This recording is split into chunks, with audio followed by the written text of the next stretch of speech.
Good day everyone, this is Jake Rodriguez Pomperada from Bacolod City, Negros Occidental Philippines. In this tutorial video, we will learn how to write a program that will ask the user to give a number, and then our program will compute the square equivalent of the given number using C programming language.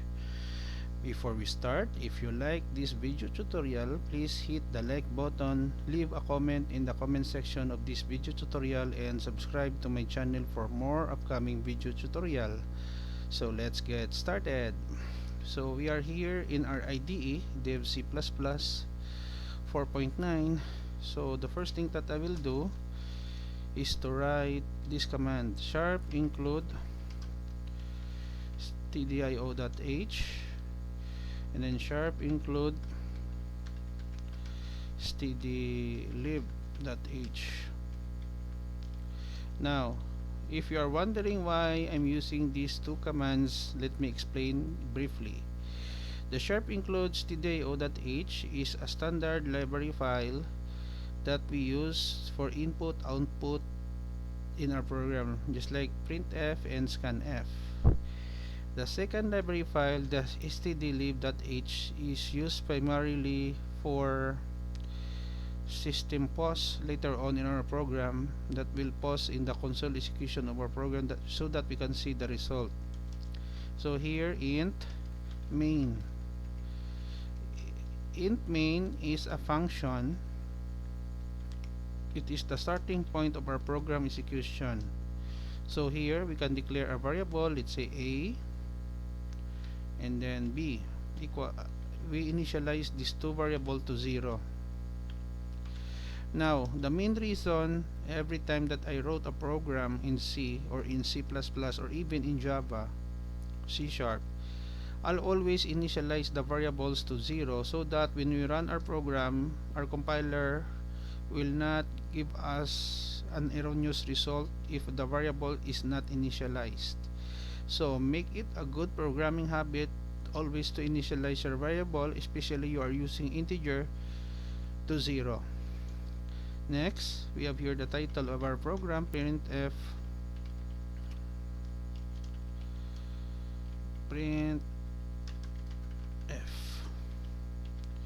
square a number in C. This will be the title of our program. Copy, paste, printf \t and give a number,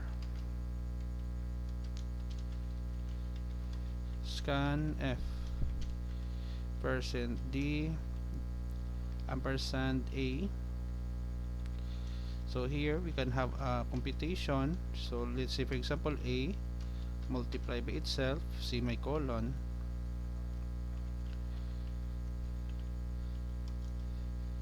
printf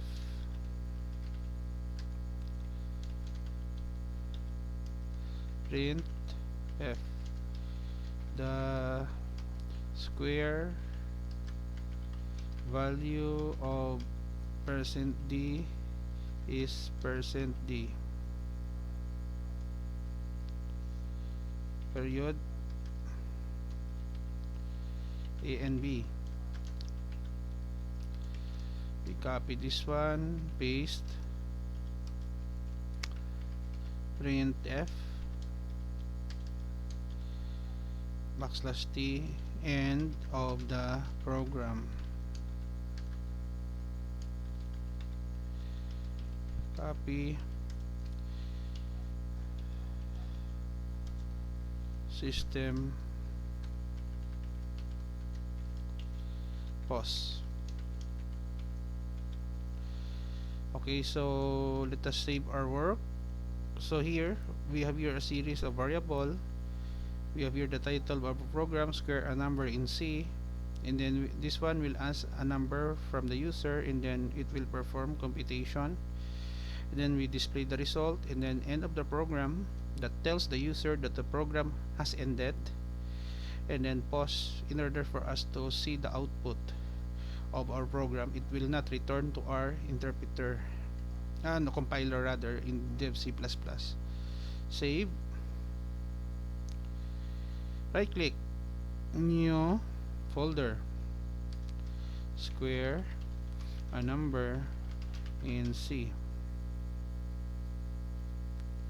square, that's C. Now F9, compile and run. Give a number 2. 2 times by itself is 4, so the square value of 2 is 4. So the only problem is the formatting, so we can add here /t, new line. Okay, run again. Okay, let us close this one, compile and run.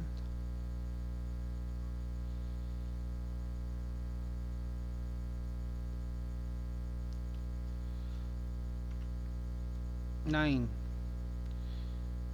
square a number in C, give a number 9. The square value of 9 is 81. End of program. Another example for the last time.